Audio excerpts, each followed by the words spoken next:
Assalamualaikum warahmatullahi wabarakatuh. Sobat sekalian, ketemu lagi dengan saya di channel Najib Bukhari. Video kali ini akan menjelaskan cara mempermudah format penulisan. Ini sangat membantu kalau sobat sekalian punya tugas menulis makalah, artikel, skripsi, tesis, maupun disertasi. Apa yang dimaksud dengan mempermudah? Mungkin begini, kampus sobat kan punya aturan sistematika penulisan. Seperti misalnya ya, saya akan lihat ini contoh.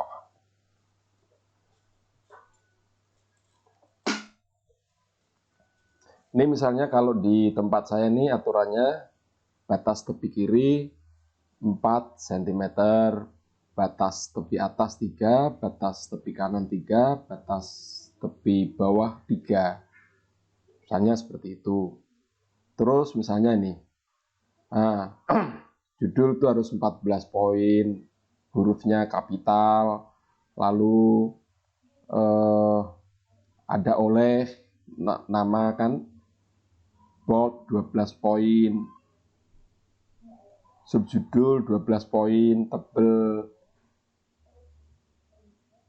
paragraf 12 poin, menjorok ini ya, ini menjorok ke sini 5 inci, 0,5 inci, kemudian kutipan Arab harus menjorok ke kanan dan ke kiri ini 0,5, 0,5 dan seterusnya.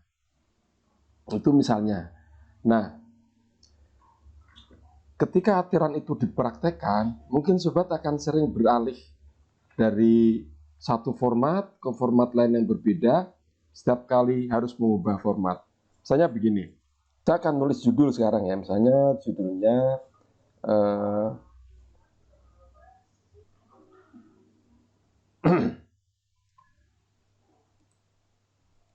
nah, misalnya seperti ini.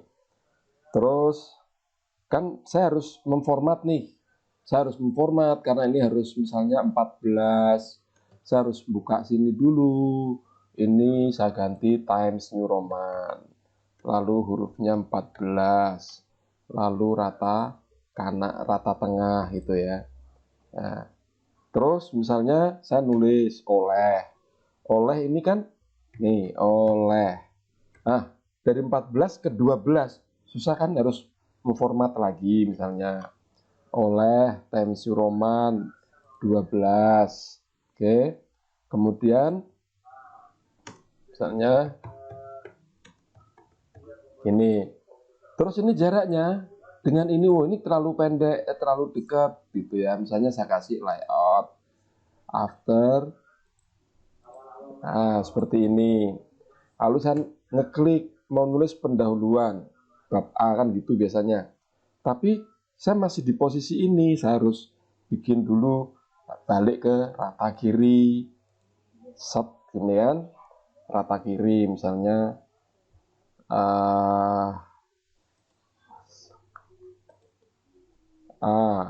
pendahuluan. Terus bold gitu kan. Nah, terus kita ngatur lagi jaraknya dengan oleh ini terlalu pendek. Saya harus kasih misalnya 30 poin. Oke. Nah, di sini saya berubah lagi karena mau membuat paragraf pendahuluan.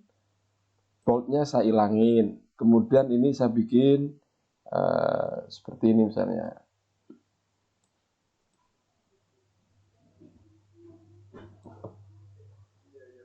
Terus jaraknya dari pendahuluan harus panjang, misalnya agak lebar gitu ya, 6 cm.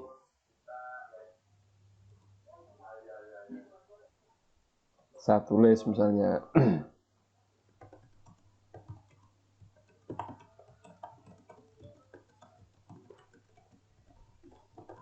oke, atau misalnya saya ambil aja nih.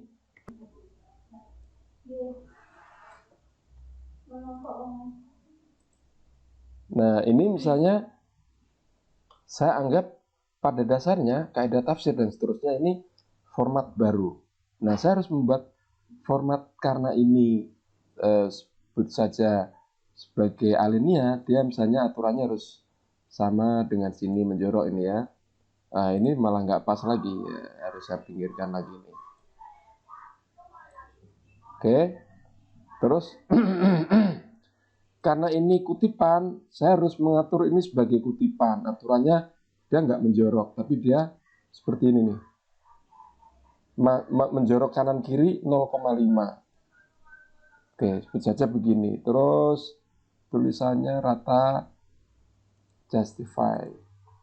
Ini hurufnya 11. Ini ya. Terus ini harus saya kasih jarak.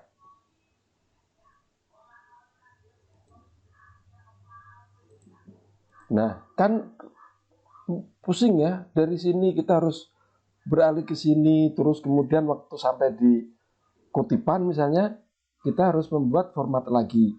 Lalu di sini kita harus kembali ke format ini lagi.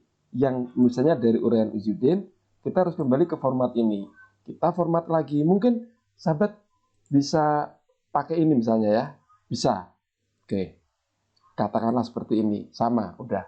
Tapi itu juga masih belum menyelesaikan masalah. Kenapa? Karena nanti kalau panjang sekali gitu, misalnya panjang sekali, Anda harus geser ke atas. Saya mau ngopi ini misalnya setelah panjang. Anda harus nyari ini kan setelah panjang ya. Jadi susah, itu susah.